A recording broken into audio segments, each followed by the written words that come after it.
Hi guys! Welcome back to my channel. So, you can see beside me, madami na naman tayong books na pag-uusapan for today's haul. We are gonna do another fully booked book haul. But before we begin, please don't forget to like this video, subscribe to my channel, and click that notification bell so that you will always get notified whenever I upload new videos like this one.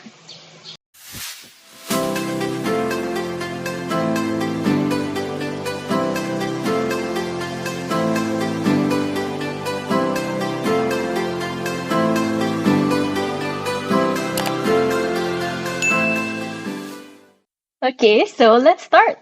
As I mentioned a while ago, we are going to do another fully booked book haul. And if you know, and if you watch my previous videos, you'll know how much I love fully booked and sila talaga yung pinaka-favorite ko na bookstore here, available locally in the Philippines. So, let's start with all the books that I have bought. Ayan. So let's start with these two books by Sarah Hoggle. So this one is Twice Shy and You Deserve Each Other. These are romance novels.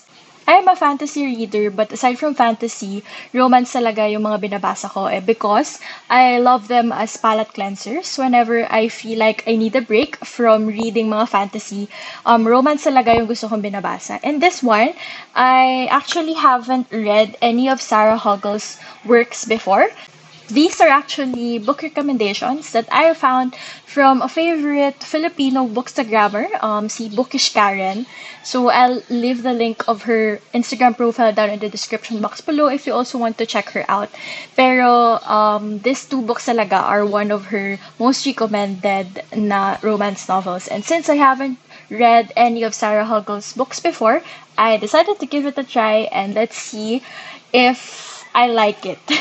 Kung ka-level ba siya ng mga Colleen Hoover books or mga feel-good books lang sila. So, let's see if I like them. I'll let you know in my next wrap-up videos. Ayan. So, again, Twice Shy and You Deserve Each Other by Sarah Hoggle. And aside from these two romance novels, meron pa akong mga binili na also because they were recommended by some people that I follow. So this one, Kirsten White's and I Darken. So this one naman is highly recommended by one of my fellow Filipino booktubers, si Ray of Ray Reads. So, I've been watching his videos and ito talaga, ang sabi niya, if we need to read one book, ito talaga yung favorite niya and most recommended niya. And I Darken by Kirsten White. And this is actually a trilogy. So, I also got the second book, which is Now I Rise. And hindi lang available yung third book, which is Bright We Burn, kaya hindi ko siya nabili. But I decided to get the two na so that I have them. And then when Bright We Burn becomes available, I'll just get it. But hopefully, I'll be able to also like it the way Ray likes this book. So again, I'll let you know when I get to them if I did like it as well. Ayan. So again, And I Darken and Now I Rise by Kirsten White. So, yep. And then I also got this one. This is Renee Adiers' The Rose and the Dagger. So this one naman is actually the second book already in the duology. Yung first book niya is The Wrath and the Dawn. Pero again, hindi rin available in fully booked yung first book, The Wrath and the Dawn, when I got this. Pero kasi parang ang hirap din niya hanapin. So when I saw that this is already available in fully booked, I decided to already get it and just wait when darating or magiging available yung first book, which is The Wrath and the Dawn. But this is essentially fantasy love story, and yung trope nito is enemies to lovers, which is one of my favorite romance tropes. So I hope I'll be able to like this fantasy romance as well. And hopefully maging available na yung first book, The Wrath and the Dawn, so that I can already binge read itong duology na to. So, yep. Ayan. So, aside from this, what else did I get? I also got these two. So, Laini Taylor's Strange the Dreamer and Muse of Nightmares. This is also a duology. So if you've been watching my previous videos, you'll know that I didn't have a good experience of reading Laini Taylor's work for the first time. So I read the Daughter of Smoke and Bone trilogy months back, and I actually didn't like it. I liked the first book, but I didn't like the second and the third. And I overall the series for me was just went too boring. So, sobrang nabore ako sa kanya. But they said, a lot of reviews said that Stranger Dreamer and Muse of Nightmares is Laini Taylor's best work. So, I'm giving Laini Taylor a second chance, and hopefully when I read Stranger Dreamer and Muse of Nightmares, I'll be able to like Laini Taylor's works. And sabi nila, this is really a very mystical, magical, enchanting world. And something to look forward to, especially if gusto ko ng mga escape the real world kind of stuff. So, hoping to get to this soon for that enchanting adventure. Ayan. Okay, so ayan yung books ko pa. And, ay, sorry. Nakalimutan ko pala.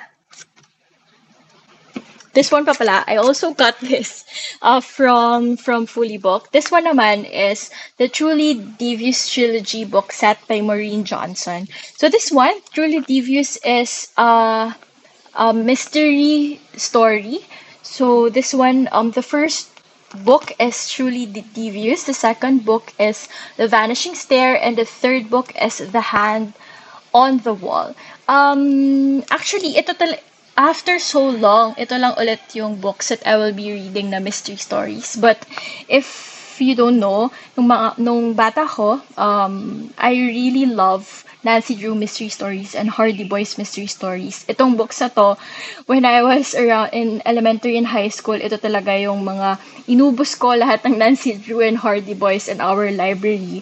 And pag naubos ko na sa library, I'll ask my parents to buy the volumes na wala sa library. Ganun ko talaga ka-love yung Nancy Drew and Hardy Boys. And actually, right now kasi I'm only just reading fantasy and romance novels, and I realized na talaga mystery stories were my first love before. So when I saw that the Truly Devious trilogy is a mystery story na super popular now, I also wanted to try it out again and see if I can rekindle my love for mystery stories. Ayan, so hopefully I'll be able to get to this also. And hopefully I'll like it as well. Ayan. Okay, so let's get na kung ano yung dito. The last two books in this haul. Ayan. So, this one is actually the first book in the Harry Potter series. This is Harry Potter and the Sorcerer's Stone. Kita nyo naman, at the top of my shelf, I have the complete set of the Harry Potter series. Pero wala dyan yung first book. I forgot if I just misplaced it somewhere or if I lent it out to someone na hindi ko na nakuha or hindi na naibalik.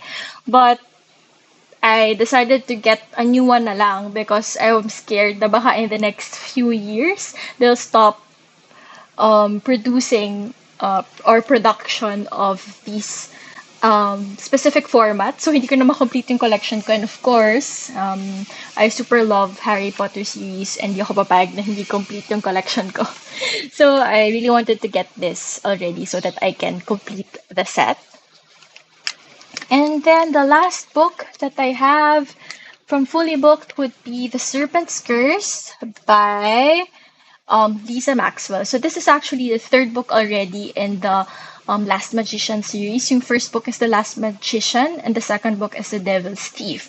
I got this because I watched from one of my favorite booktubers, again, international naman, si Ashley. So she did a video of her favorite series of all time, and itong The Last Magician series was there. And that was actually the first time that I read or watched about the Last Magician series. And si Ashley kasi, I love all the books that she has been recommending before.